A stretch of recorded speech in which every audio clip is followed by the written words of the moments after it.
ห่าขึ้นมาอีกแล้วครับวานเห่าขึ้นมาอีกแล้วครับโอ้วานเห่าโอ้ตัวนี้ปลานิลใหญ่เติบด้วย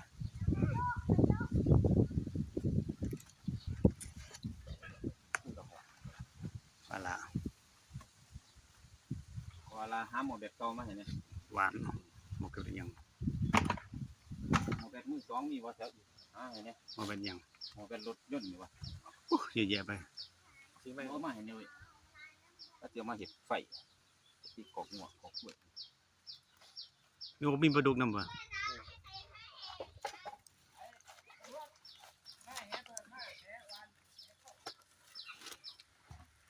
ไล่มาทาง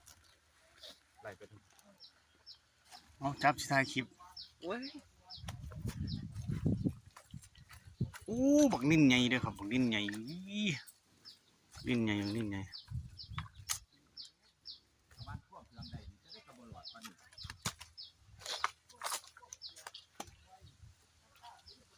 แต่มันกอกมาหลายตัวเลย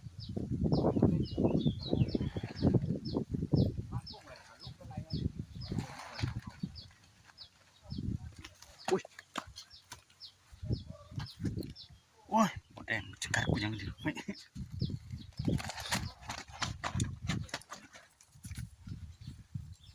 ปลานินหน่อยปลานินหน่อย